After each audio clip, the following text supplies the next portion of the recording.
Hello and welcome back to Planet Abnormalis. And this is our second edition, and it's been a minute since we've actually put an update out there. Been super busy with the channel and life and a lot of other things we've had going on, but we are looking forward to bringing you some great news today. First thing I wanted to do was touch on one of the subjects that we talked about last time, which was the Humonculus creature that the YouTuber named Corny created. Mm-hmm. And what do you think of the latest video? Kind of shocked me a little bit, I have to say. Well, shocking. I was shocked. The Humonculus went from being about the size of half my pinky to now it looks like it's about as big as my fist, maybe a little bigger. Yeah, than my bigger. Fist. Yeah. I mean, it's gotten pretty massive. Much humongous. Or Humonculus. But yeah, it's gotten huge. This thing is now, it's developed into this it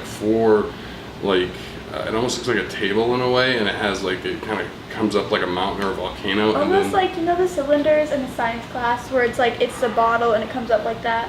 Yeah, like the base of the bottle is huge and the top is skinny like that. Exactly. It has a base to it, and then from there it comes up and almost comes up to a mouth of a volcano kind of, and it has this, I guess you could say a sensor almost. Kind of a sensor. It's like a tongue. To me, I thought it looked like a tongue for a second. I think it's a tongue. I think it's a sensor, so.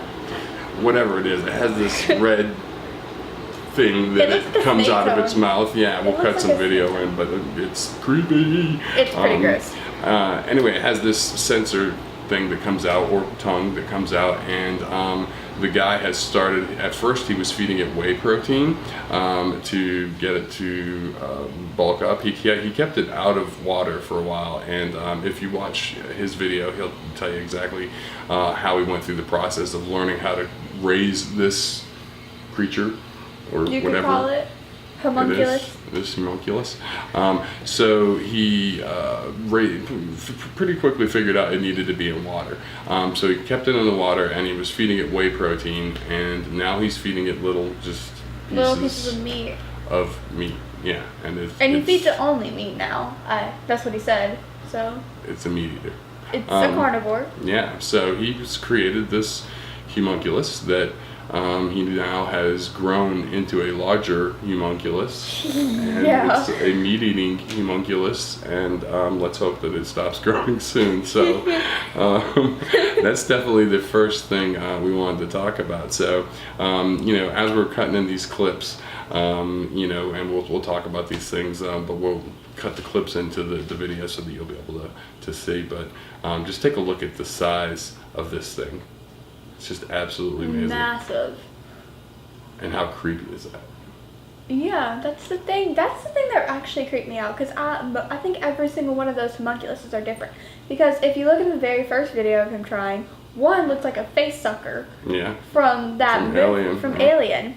The second one was black and yellow, almost striped, and had an eye. Bee, kind of. This one was just a squirmish, looks like a worm, and it doesn't have eyes, it doesn't have a mouth, it doesn't have anything. No, and what's on first top, it didn't have mouth. anything, and then now it has some type of opening at the top. With a little sensor or whatever you call it, or tongue sticking out. So that could be the mouth.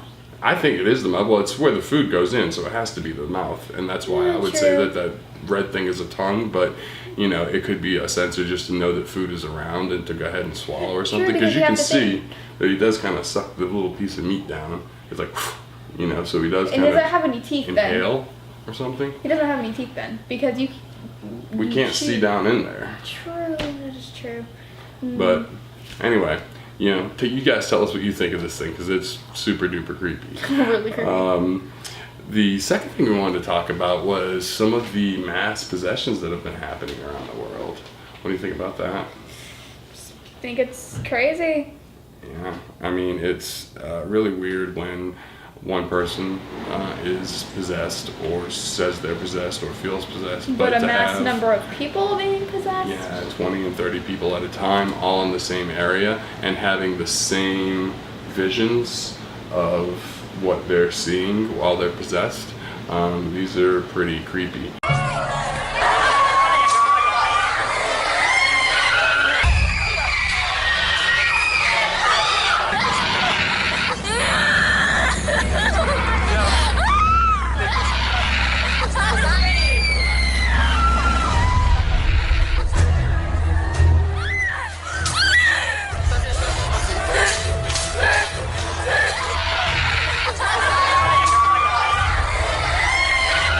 Vecinos, algo raro ocurrió en Tarapoto la semana del 29 de abril al 3 de mayo. Algo que produce muchas explicaciones, pero las imágenes hablan por sí solas.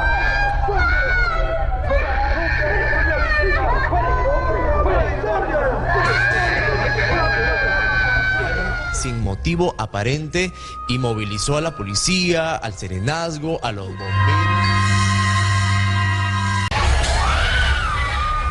De una semana fueron víctimas de la experiencia más traumática de sus vidas.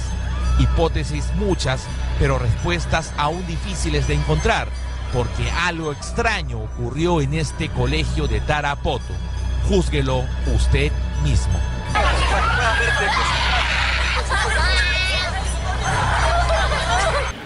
So we've had at least one in Asia and I think 2 in South America. So as you're looking at these, just let's hope that it stays wherever it's at and it doesn't creep closer to home, certainly. I mean, if you were to ask me about that, I'd say the spiritual world is closer than ever into like the actual world. It does feel like the spiritual world has been a little closer recently, so let's hope that it maintains its distance. Unless they're going to give us some good stuff too, so yeah. At least balance things out. If we're going to have mass possessions, maybe we could have, I don't know, mass lottery winnings or something, I don't know. And the last thing that we wanted to talk about today was wanted to do a movie review on a movie that we found because we're both horror movie freaks and we love horror movies. Only 2. And we will watch like any horror movie, just about like B, C, D, doesn't matter. It doesn't matter. If it's a horror movie, we're watching it. Exactly, but we actually run across a lot of good movies that way, and that nobody ever sees. Well, that they don't market them, and they don't have enough. I don't think they put enough money into the marketing because they're actually really good films. But once you watch them, you're like, wow, this would have been a great movie. They should have put that in the theaters. They really should have put that in theaters because that was an amazing movie. It was a great movie. In every society, there are the deviants, the ones who are pure evil. We've been shooting this documentary. Love to roll. Take one. 100 yards beneath the surface of the earth exists a metropolis that mirrors ours in very many respects. I call it the Marrow. William Decker claims that he's found monsters. And well, that is the best job of latex and corn syrup I've ever seen.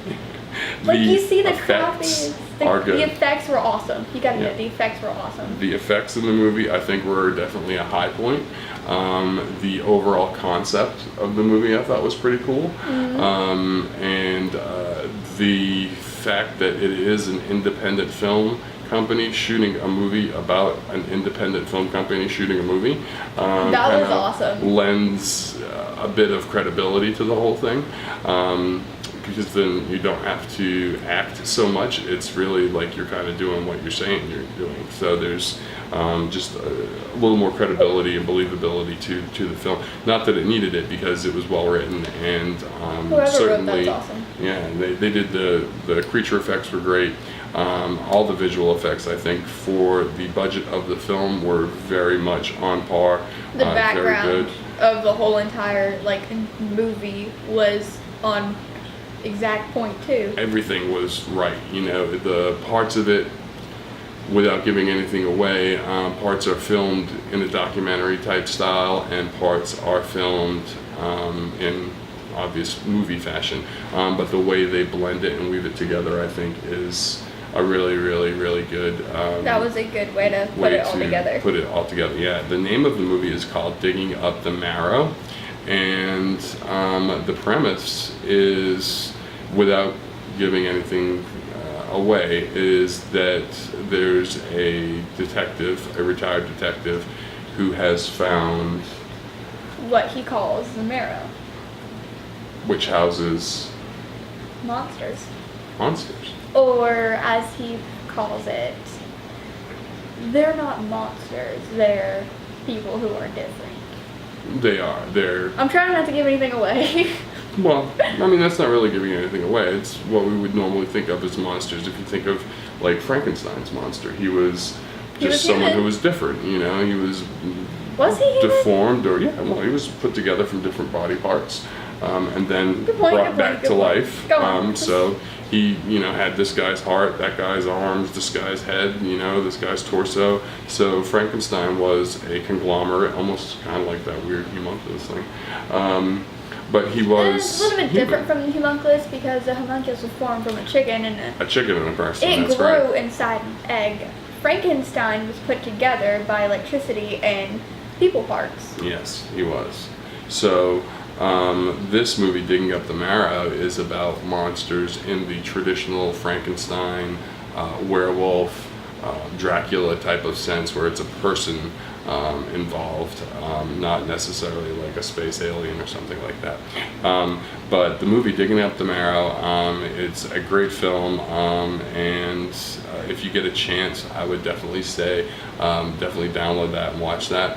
Out of 5 stars, I would probably give it 4. I would say it's definitely 4 stars on my scale. What do you think? 4 stars? Definitely 4 stars. 4 stars. I think to even get a 5-star, it would be hard for a B movie or anything that didn't have a blockbuster budget to get 5 stars. But this one comes close because Very close. The way they filmed it, the way they directed it, the way they edited it, the concept, everything kind of came together and gelled in a really awesome way. So I hope that the movie did make money. I hope that they did find some commercial success with it, because it was a very, very good film. If you haven't seen it, get out there and see it. So yeah, we're going to be keeping the movie reviews as a normal part of the show. At the end of each episode, we'll do a movie review, because there's actually a lot of movies that we know and have watched that not too many people have seen. Yeah, no one really knew about them because they weren't marketed. They didn't have the money in the budget for marketing and things like that. So that we ran across and thought were great movies. So we're going to be doing that as part of it. And with that, we're going to go ahead and wrap up this episode. Thanks for watching. Planet Abnormalis. And we will see you next time. Time. You ready? Yeah.